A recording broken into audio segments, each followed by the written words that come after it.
Dalam nama Bapa dan Putra dan Roh Kudus. Amin. Saudara-saudari yang dikasihi Tuhan,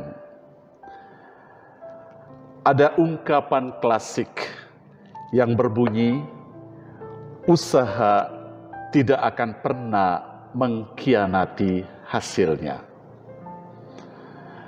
Ungkapan klasik ini sejalan dengan apa yang dikatakan oleh Yesus dalam perumpamaan Injil hari ini tentang hakim yang lalim dan si janda yang memperjuangkan keadilan.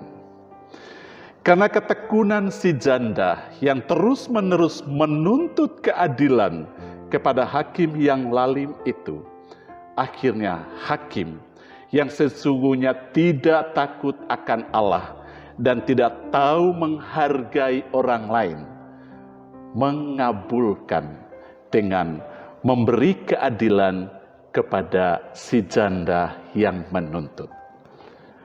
Perumpamaan ini sekali lagi mau menegaskan bahwa usaha tidak akan pernah mengkhianati hasilnya. Dari bacaan ini yang berisikan perumpamaan yang Yesus beberkan, sebenarnya mengajak kita untuk memetik beberapa poin penting. Yang pertama, Allah kita adalah Bapa yang baik, yang sungguh memahami kebutuhan kita anak-anaknya. Persoalannya adalah kita sebagai anak-anak Bapa itu belum memahami mana kebutuhan yang menjadi prioritas yang harus kita sampaikan kepada Tuhan dan mana yang menjadi keinginan. Kebanyakan di antara kita mengungkapkan permohonan-permohonan kita kepada Tuhan lantaran keinginan, bukan karena desakan kebutuhan.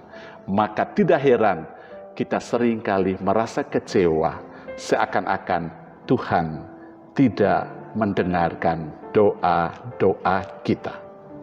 Maka sekali lagi kita harus tahu betul kemendesakan kebutuhan kita, dan persoalan-persoalan yang berkaitan dengan kemendesakan kebutuhan itu bisa disampaikan dengan penuh ketekunan dalam doa-doa kita kepada Tuhan.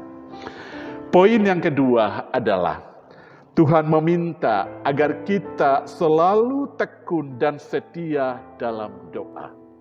Kita tahu bahwa doa itu adalah ungkapan iman.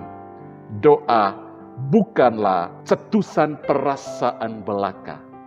Jika doa itu adalah cetusan perasaan belaka, maka kita hanya bisa berkomunikasi dengan Tuhan ketika kita dalam keadaan sedih, ketika kita dikuasai oleh perasaan galau, ketika kita dikuasai oleh perasaan depresi. Jika demikian, maka ketika dalam kondisi senang, kita tidak akan ingat berdoa.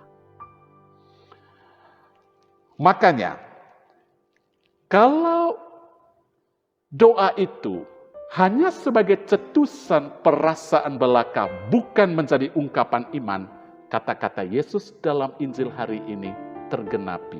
Jikalau Putra Manusia datang, apakah dia menemukan iman di bumi?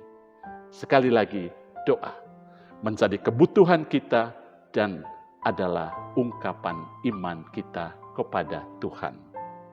Yang ketiga, pertolongan Tuhan selalu tiba pada waktunya, tetapi ingat, pertolongan Tuhan tidak pernah bersifat instan. Ada proses, ada pentahapan. Hal ini mau menegaskan kepada kita bahwa rahmat yang kita butuhkan itu perlu diminta jika kita ingin untuk memperolehnya. Rahmat itu perlu diperjuangkan, bahwa betul ada rahmat yang kita terima secara cuma-cuma, tetapi yang kita butuhkan perlu perjuangan. dan Tuhan menginginkan hal ini. Poin yang keempat adalah Tuhan membutuhkan sapaan kita anak-anaknya. Dan doa menjadi salah satu bentuk sapaan kita terhadap Tuhan. Dan Tuhan juga akan membalas sapaan kita dengan aneka berkat dan macam-macam anugerah lainnya. Dan poin yang terakhir yang menjadi makna dari pewartaan Injil hari ini adalah Tuhan tahu betul kelemahan kita anak-anaknya. Dan hanya ada satu jalan untuk kita dapat mengatasi kelemahan itu, yakni doa. Dan hal ini ditegaskan oleh Yesus sendiri dalam Injil Markus. Ketika ketiga murid bersama dengan dia di Getsemani, Yesus katakan, berjaga-jagalah dan berdoalah supaya kamu tidak jatuh ke dalam percobaan. Dan ketika dia mengusir setan, lalu murid-muridnya kebingungan dan dihantui oleh keraguan, Yesus katakan, hal seperti ini tidak bisa diusir dengan kekuatan lain selain dengan doa dan puasa. Dan inilah yang menjadi the power of prayer. Dan ada begitu banyak perkara yang ada dalam hidup kita yang hanya dapat diselesaikan dengan doa.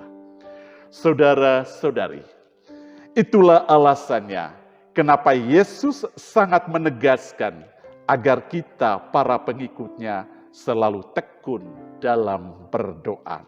Dan doa yang dipanjatkan dengan penuh iman dan dengan penuh ketekunan akan menuai hasil yang memuaskan.